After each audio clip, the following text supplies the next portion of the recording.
Salut, c'est Gunther et bienvenue pour un petit blog vidéo où on va parler de Games Workshop. Et aujourd'hui, je vais vous faire une présentation un petit peu plus, on va dire, comment dire, plus en profondeur du nouveau White Dwarf qui vient de sortir, le numéro 512. Iris, je viens de le recevoir. Et donc, bon, le but, hein, c'est pas de vous laisser le temps de le lire, hein, ça serait trop long de toute façon, mais plutôt de partager avec vous les différents articles, s'ils m'intéressent. Alors, je l'ai parcouru, hein, je ne l'ai pas lu pour l'instant, je viens de le recevoir donc. Mais oui, parce que comme vous pouvez le voir, c'est Nurgle, j'aime bien Nurgle, il y a beaucoup d'articles sur Nurgle. Après, il y a un peu de AOS, il y a du Necromunda, il y a, comment dire, il y a plein de choses, c'est plutôt sympa.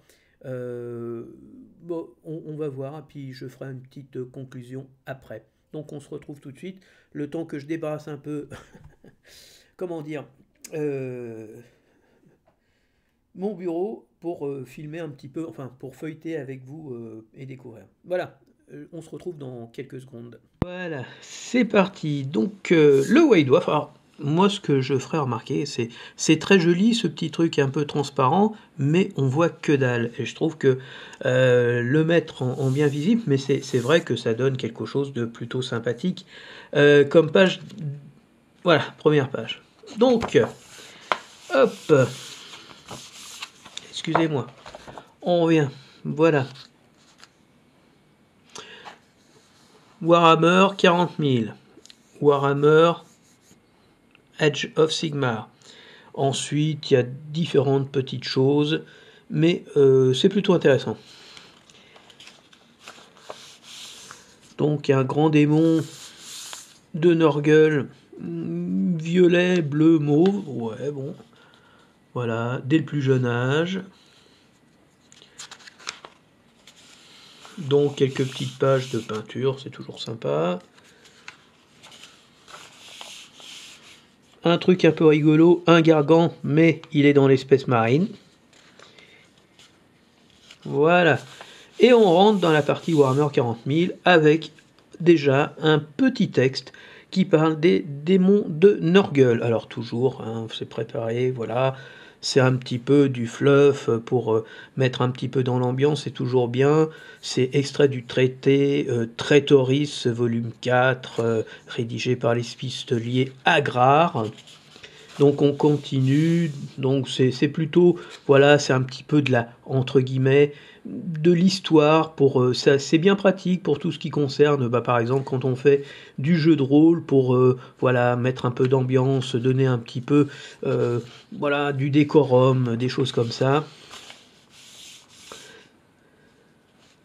Là, différents cultes, là, ici, c'est marrant. Dorian von Geer. Dorian, moi, ça me fait penser au portrait de Dorian Gray. Ici, la tige flétrie, les enfants du puisard. Voilà. Alors là, on arrive à une partie qui est plutôt sympathique. C'est une patrouille. Alors, il y a les patrouilles officielles qui sont dans des boîtes, donc que vous pouvez acheter pour une certaine réduction. Et puis, il y a les autres patrouilles, celles qui sont proposées pour vous, les joueurs, comme des alternatives et des possibilités. Et dans le White Dwarf, on en trouve plusieurs. Et donc ça, c'est les lames de Gloem et pas de Golem. Moi, voilà, c'est peut-être ça qu'ils ont dit, le Golem. Et donc c'est la fameuse, on va dire, le fameux détachement démon plus Space Marine de la Death Guard. Et donc dedans on trouve donc de la Death Guard, ils sont 5 et pas 7. Ici vous devez trouver le mec à la capuche, donc je ne sais plus si c'est... voilà, vous trouvez ensuite deux groupes, 3, 4, 5... Deux groupes de 5, on va dire, ou peut-être 10, je dis peut-être une bêtise parce que je vois un porte-étendard, il y a peut-être un champion, 10 porte-pèce, 3 socles de Nurgling, et, entre guillemets, la cavalerie de Nurgle sur des énormes mouches. Donc voilà, c'est plutôt le type de liste que j'aime bien, parce que c'est vraiment très très Nurgle, je dirais, puisqu'il y a à la fois du démon et du Terminator. Donc il y a bien 5 figurines, donc il y a 3 bourdons de la peste, donc c'est ça. Vous avez le Phlegmus Gloem, voilà, alors je pense, c'est le chirurgien de la peste, c'est pas, voilà, c'est le deuxième. Vous avez 10 figurines donc de porte-peste et 3 socles de Nurgling. Ensuite, comme dans ces patrouilles qui sont dans les White Dwarf, il y en a plusieurs, hein. Il y en a une qui est très sympathique de, comment dire, d'Eldar, pas les Eldar, pas les clowns là, enfin bon, elle est plutôt sympa. Donc, les aptitudes, les affections, voilà, ça c'est toujours la même chose. Les affections, le rayon d'infection grandit au fur et à mesure de la bataille. Putre-flûte, j'espère qu'il ne taille pas des flûtes, parce que ça doit pas être sympathique. Hein. Objectif secondaire, par défaut, optionnel, les stratagèmes, donc la contagion, force de l'effroi, et les petits portraits. Donc vraiment, vous pouvez les scanner, vous pouvez les imprimer, et vous avez de quoi faire une combat patrol, on va dire optionnelle, mais qui est reconnue par Games Workshop, puisque c'est lui, c'est Games qui le propose. Donc c'est plutôt sympathique, et puis voilà, si vous avez, moi j'ai des figurines de porte-peste, mais là encore, socle carré, parce que c'était des porte-peste pour Warhammer Fantasy Battle, j'ai des socles de Nurgling, mais sur des socles carrés. Et par contre, j'ai pas de bourdon de la peste, parce qu'à l'époque, ce n'étaient pas des figurines qui existaient. Voilà. Sinon, ça, donc ça, j'ai, mais avec des socles carrés. Encore, je pourrais jouer des socles carrés. Si je joue avec des amis, ça ne portera pas préjudice. Ensuite, quelque chose que je trouve très intéressant, c'est aspect de la guerre, champ de corruption. En gros, ce que propose Games, et là, encore une fois, pour les batailles à Warhammer 40 000, et si votre adversaire est compris, en gros, ça va être un malus qui va peser sur l'ensemble de la table quand il y a un joueur de Nurgle. C'est-à-dire que vous allez avoir des malus. Ces malus, en gros, c'est des pestes, voilà. Donc, effet, les armes de tir ont l'aptitude d'ignorer le couvert. Voilà. Ça c'est plutôt ça, c'est un bonus pour Nurgle. Donc c'est voilà, chaque fois qu'une attaque cible une unité monstre, améliorée de plus 1, voilà, en fait c'est plutôt des bonus pour Nurgle. Bon. Ensuite, vous avez héros de Nurgle, et là en fait c'est toute une palette de petites d'armées qui ont été peintes par des gens. Voilà, donc je les passe. Voilà. En tout cas, ils peignent mieux que moi. Hein. Les socles sont plutôt sympas, ils sont très fournis. Et là, c'est une armée norglesque de chevaliers démoniaques, donc. Wow. Non. J'aurais ce niveau de peinture, changerais de métier. Donc la cohorte des Carpes par Alexandre, par les petits-fils bénis par Dominique. Voilà, avec les codes couleurs que vous pouvez choisir. Donc là, c'est plus une partie, on va dire, hobby, des conversions, et quelque chose qui est intéressant, parce que ça, c'est plutôt aspect peinture, et ça, je suis preneur, parce que je le dis tout bêtement, hein, je suis pas un bon peintre, je suis un peintre moyen, mais appliqué. C'est-à-dire que j'aime pas les bavures, donc c'est très propre. Mais justement, ça n'a pas du tout de côté salissure. Et moi, c'est nickel chrome, c'est propre, c'est net, ça bave pas de tous les côtés. J'essaye vraiment de faire quelque chose de très propre. Mais justement, c'est peut-être trop propre, notamment sur Nurgle, qui non seulement supporte, mais encourage à faire des bavures, des traces de rouille, des traces de vomi, d'excréments, pourquoi pas, puisque c'est la pourriture. Voilà. Donc c'est quelque chose... Donc plein de conseils pour, on va dire, rendre votre figurine plus exacte. Et puis voilà, les battle zones, les bobines de plasma, la couleur, comment on fait quelque chose de très brillant, de très voyant. Ensuite, vous avez un petit article, étude autorisée de ce chapitre des plus mystérieux sur les chevaliers gris. Alors, Games fait rarement, on va dire, des articles sur des choses sans qu'il y ait de conséquences. Là, vous avez toute une tripotée d'articles sur, on va dire, Nurgle. Pourquoi ? Nurgle, c'est quand même une armée du chaos très populaire. Et puis, ça vient de sortir. Donc, on en profite, on réalimente un petit peu la machine en donnant du grain à moudre pour l'imaginaire des joueurs, des textes, des exemples de peinture, des exemples d'armée, et ça permet aux joueurs de se dire bon tiens, je vais peut-être m'inspirer de ça ou de ça. Et là, je vous rappelle, les chevaliers gris doivent sortir. Quand on ne sait pas, c'est une des rares choses dont on n'a pas eu de fuite, c'est la date de sortie des chevaliers gris, mais qui sait, ça va peut-être sortir bientôt, c'est peut-être un avant-signe, un avant-goût de ce qui va nous arriver. Voilà, sur la confrérie, on ne tease pas, mais peut-être prépare-t-on le terrain pour une annonce future sur une date de sortie, sachant qu'on a encore, on est au mois de mai, donc on arrive au fin mai, on arrive au mois de juin, on est à la moitié de l'année, il nous reste 6 mois pour sortir encore pas mal de codex, donc il va falloir qu'ils se remuent les fesses. Voilà, Tableau de guerre, une série de dioramas spectaculaires créés par Roman Lapatte. Installé en Allemagne.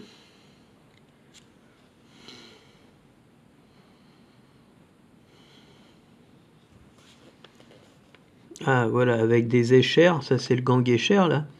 Ça c'est des gardes qui partent à l'assaut, c'est pas mal, c'est pas mal.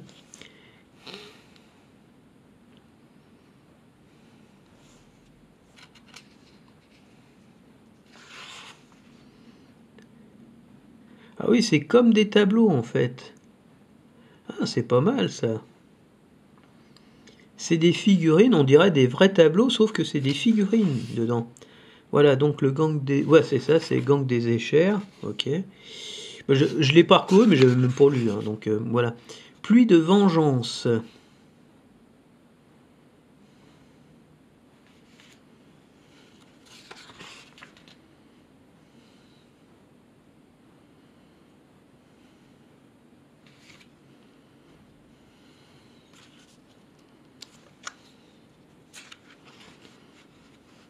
Ah tiens, la figurine là. Il y a un bouquin sur cette personne, je crois, Minkalinsk. Oui, c'est donc c'est bien foutu. J'avais même pas fait attention. Je croyais que c'était des tableaux. Ah bah ça c'est Nurgle là. Oui, Nurgle. Les jardins de Nurgle. Ah, Franzetta. C'est Franzetta ça. Enfin c'est Franzetta. Le chevalier. La figurine du chevalier me fait penser à une couverture de Franzetta, un dessinateur qu'on voyait beaucoup dans les livres de science-fiction dans les années 70-80. Ensuite, Warhammer Age of Sigmar, la bataille de Fort Dakbad. Donc c'est du texte, j'imagine. Voilà. On va dire que là encore, c'est un petit peu d'histoire pour le côté un peu roleplay, pour des parties, pour se donner, on va dire, un cadre à une bataille. Reprenez le fort, donc là ça va être plutôt un type de bataille. Donc reprenez le fort, c'est les orques contre les morts-vivants. Voilà, donc ça c'est... Bon, alors je connais pas Age of Sigmar, mais j'imagine que c'est la zone de déploiement, la fin de n'importe quel tour, voilà, des petites choses comme ça. À la pointe du pinceau, explorer le passage du temps avec les seigneurs Ruinham, roi revenant, patati patata. Donc oui, c'est peut-être pour ça qu'ils ont parlé un peu de rouille. C'est des morts vivants, le vert de gris, donc des armures un peu abîmées par le temps. Garde des tertres. Voilà, rendre des... Voilà, donc là c'est tout un article plus sur la peinture. Et là, alors là, avec Glacis de Réau, putain, le mec il fait 50 Glacis, moi si j'en fais un, c'est bien le bout du monde. Mais c'est pour ça que c'est plus joli leurs figurines que les miens. Donc là, on a du Warhammer Underworld, les points de gloire, constitution de pile Nemesis dans la nouvelle édition. Voilà, constituez votre pile. Oh, moi, je prends les piles de jeu telles qu'elle est donnée, hein, donc Voilà, ça c'est les cartes pour la dernière boîte, là, les fils du poignard.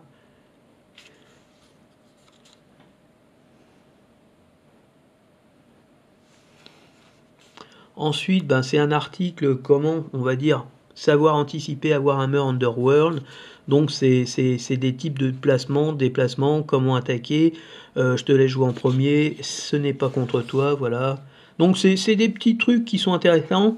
En tout cas, moi je les trouve intéressants parce que ça permet de mieux comprendre un petit peu les phases de jeu, parce que c'est vrai que c'est assez pas forcément évident. Il n'y a pas beaucoup de figurines, mais c'est très tactique, quoi.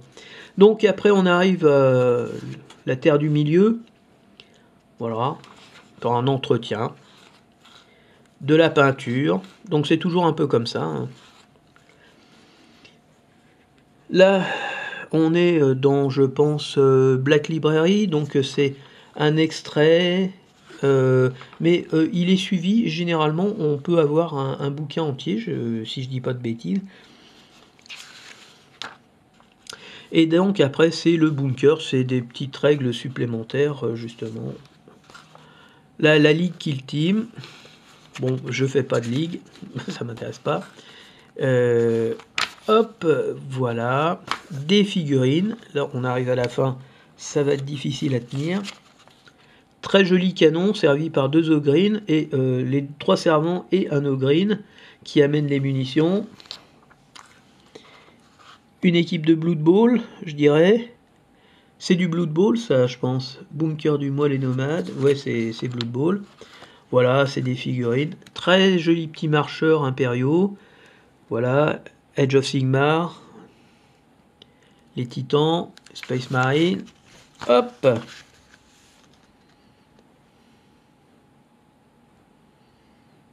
Je sais même pas ce que c'est. Donc, l'équipe Edouard joue au bingo du bunker. Ouais. Et donc, là, on retrouve les cartes qu'on a vues au début pour les maladies. Et ça, la mission dirigée en première ligne. Lutte de pouvoir, donc c'est des options pour avoir des déplacements un peu différents pour, on va dire, étoffer le jeu et le rendre un peu plus vivant. Donc on va faire un petit débrief très rapide tout de suite.